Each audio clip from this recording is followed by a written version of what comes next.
On va vous parler un petit peu d'aéromodélisme.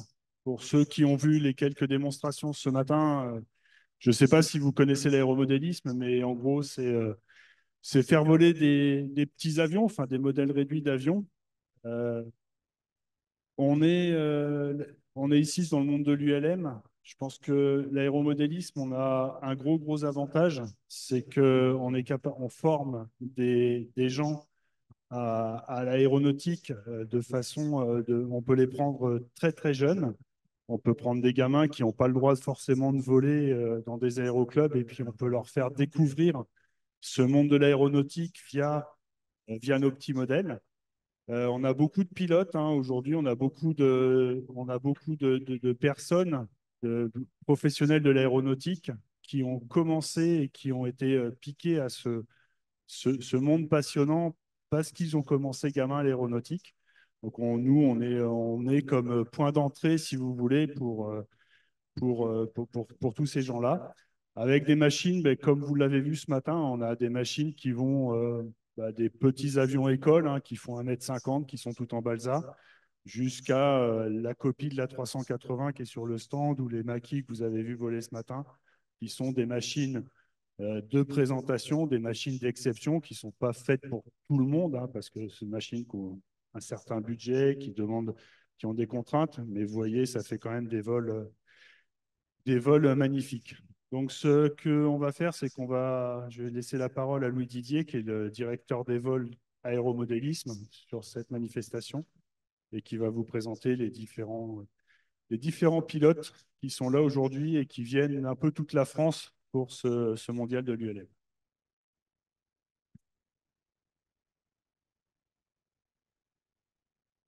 Bien, bonjour. Donc, nous avons 7 pilotes donc, sur le site. Pardon, 7 pilotes sur le site. On va commencer par les pilotes du maquis, enfin des deux maquis que vous avez pu voir voler ce matin. Donc, on a Franck Corbet, Christophe Baudrillard. Ils vont se lever, ils vont s'approcher. Puis, ils vont pouvoir vous parler un peu de leur machine.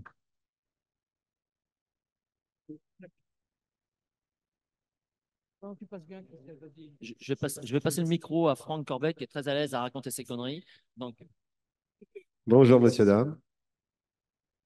Donc, monsieur Louis Didier, vous aviez des questions sur Non, notre mais il faut activité? expliquer vos machines, comment elles fonctionnent, comment elles se pilotent, Alors, on a les des caractéristiques machines techniques. voilà, qui sont des maquettes. Donc, les vrais sont des aéromaquis. C'est la patrouille italienne actuelle. Donc, c'est des avions qui sont à l'échelle 1, 2,7, si je ne me trompe pas. Donc, c'est quand même une masse de 102 kg, réservoir plein. Donc, il y a 14 litres de carburant à l'intérieur. C'est propulsé par un réacteur, une turbine de construction européenne, Jet 4, donc 55 kg de poussée. La consommation, c'est 1 litre par minute. C'est pour dur à se souvenir, mais voilà, ça consomme quand même un petit peu. Donc ça fonctionne soit comme les vrais au kérosène, et autrement au pétrole lampant. Donc ce qu'on met dans les hydros, enfin, dans le chauffage d'appoint. Donc on utilise ce combustible-là avec de l'huile. Donc ensuite, les gouvernes sont alimentées par des cerveaux mécaniques, donc avec des puissances assez relativement puissantes. Donc on a des vitesses d'évolution. Alors on ne dirait pas qu'on passe, non, mais c'est vitesse de décrochage aux alentours de 70 km/h. Donc je vous parle en km/h, désolé, pas en nœuds. Et vitesse de, comment ça s'appelle, d'évolution traditionnelle, c'est 250 km/h à peu près. Euh, voilà, hop là. Quand on commence à pousser vraiment fort sur l'accélérateur, on se rapproche des 350. Donc ça fait quand même un volume, un espace quand même assez grand. Généralement, c'est 1 km à droite, 1 km à gauche. Et donc en hauteur, c'est suivant la réglementation aérienne. Donc voilà. Bon là, c'était les avions sont assez récents. Et en patrouille, là, c'était le troisième vol ce matin qu'on faisait ensemble. Donc voilà. Après, ils sont alimentés par quelques petits artifices, comme vous avez pu voir. Il y a des fumigènes blancs. En fin de compte, c'est comme de l'huile de paraffine qui est injectée à l'arrière de la turbine et qui se transforme en fumée. Ensuite, on a comment ça s'appelle, des fumigènes chimiques en bout d'aile. C'est comme des feux d'artifice. Voilà. Et ensuite, on a aussi des flares. Vous avez dû voir les feux d'artifice. Et voilà, c'est des flares un peu comme les vrais, donc on essaie de faire comme les vrais. Donc, voilà comment. Ouais. Bon, ouais, je vais passer ça maintenant à mon acolyte Non, de mais pilote, numéro 2. Merci, mais j'ai pas grand-chose à dire de plus, sauf que bon, c'est des avions qui nous tiennent à cœur. C'était toute une expérience avec Jean-Michel qui nous a entraînés, et Franck, qui m'ont entraîné dans cette histoire un petit peu il y a 3 ans. Et aujourd'hui, bah, tous ces avions-là, ils sont équipés également, comme le vrai, de trains rentrants, de volets, de phares également. Donc, pour ce qui est des avions. Effectivement, on n'a pas beaucoup de vols ensemble. On n'a pas la chance d'habiter l'un à côté de l'autre. Lui, c'est un Normand. Moi, je suis un cousin, c'est breton. Donc, ce qui ne nous rapproche pas donc, pour faire des entraînements. Alors, juste un petit sujet sur les modèles que vous voyez aujourd'hui. C'est des modèles qui font plus de 25 kilos. En aéromodélisme, on n'a pas de brevet, on n'a pas de diplôme officiel, enfin ou de qualification officielle comme vous pouvez les avoir, enfin comme les gens peuvent les avoir en aviation générale, en ULM ou en aviation générale. Par contre, les modèles de plus de 25 kilos tels que vous voyez aujourd'hui disposent d'une autorisation de vol et les pilotes passent devant les inspecteurs de la DGAC pour valider le couple machine-pilote. Donc, ils s'assurent que la machine est quand même bien construite parce que c'est quand même des machines imposantes, hein, 104 kilos, je crois, pour le maquis. Donc, ce n'est pas non plus à mettre entre toutes les mains. Quand on fait des présentations, il faut qu'on s'assure quand même que les machines résistent. Et donc, la DGAC, il y a une certification de la machine qui s'assure que la machine est bien construite et une démonstration en vol qui est faite par le pilote. Et c'est le couple pilote-machine qui a le droit d'évoluer en spectacle aérien comme il y a ici. Donc, moi, par exemple, je ne pourrais pas voler, même si je pourrais avoir les compétences pour le faire, mais je ne peux pas voler avec le maquis comme ça sans être validé par la DGAC.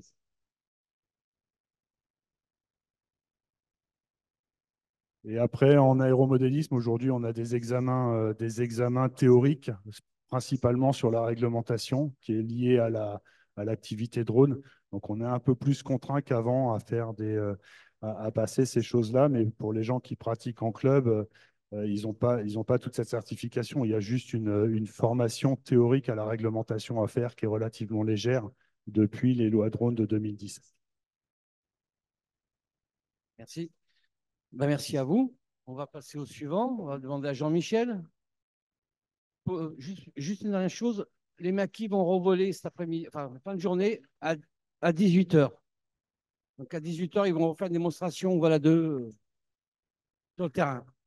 Et merci à eux.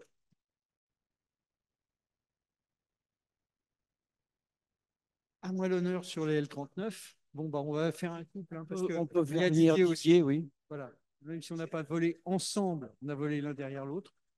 La machine, eh bien, c'est une reproduction du L39, avion tchèque, avion d'entraînement tchèque. Même turbine que sur les MB, donc une turbine de 55 kg de poussée. Les avions sont de fabrication allemande, comme la turbine, parce qu'il ne faut pas oublier que le deuxième marché au monde pour l'aéromodélisme, c'est l'Allemagne, c'est nos voisins d'outre-Rhin. Et c'est sans doute le premier marché en termes qualitatifs. Quoi dire sur la machine? La vitesse, c'est à peu près les mêmes vitesses, donc 250-300 km/h. Un petit peu moins voltigeur que les MB, mais voilà, excellente machine, catégorie B également. Donc, c'est des duos machine-pilote qui sont certifiés par la DGAC.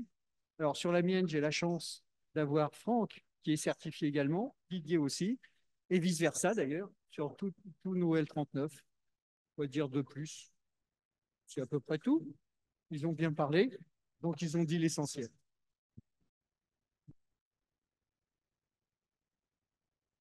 Donc, merci. Merci Didier, merci Jean-Michel. Bon, attends, on va attaquer avec le petit jeune qui ne veut pas venir.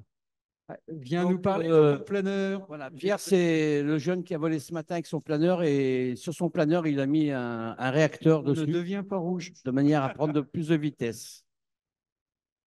Donc, c'est un planeur de fabrication allemande, autorisé par une turbine, on n'en voit pas souvent. Et il fait 4,60 m, 21 kg, et pour une vitesse d'environ 300-350 km/h. 21 kg. spécialement. Il est timide. Très, très bon pilote.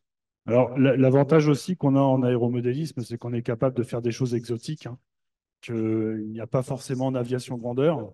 Un turboréacteur sur un planeur, je pense que ça ne s'est pas encore fait en grandeur. Nous, ça fait déjà, si, ça ne met pas très longtemps, je crois.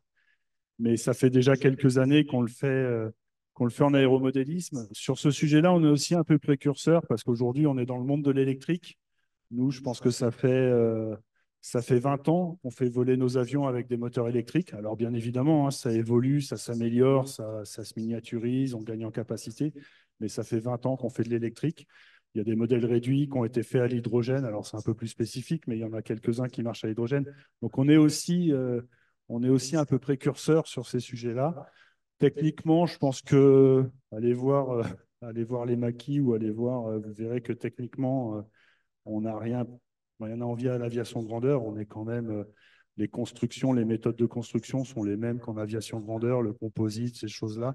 Donc on est vraiment dans la technologie d'aujourd'hui et avec des choses où on peut être un peu pionnier sur le sujet et je pense que c'est très bien. Ouais, on va continuer. Hein, Marc?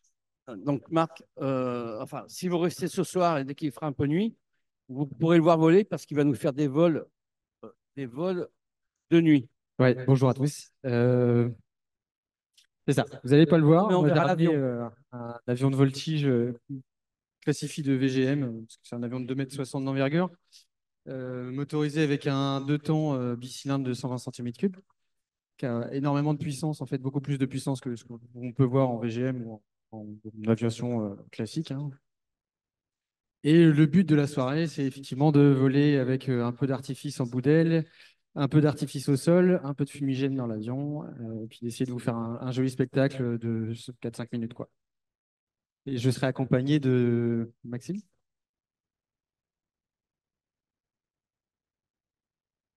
Alors, Maxime, on va te faire venir aussi, parce que Maxime est un membre de l'équipe de France de voltige indoor. Donc, on a aussi l'avantage de pouvoir voler en intérieur. On fait voler dans les gymnases, on a des petits modèles. Et donc, Maxime est membre de l'équipe de France. Alors, il va décliner son palmarès, hein, mais il est membre de l'équipe de France depuis quelques années maintenant, je crois.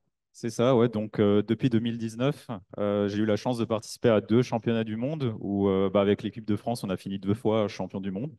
Donc, merci.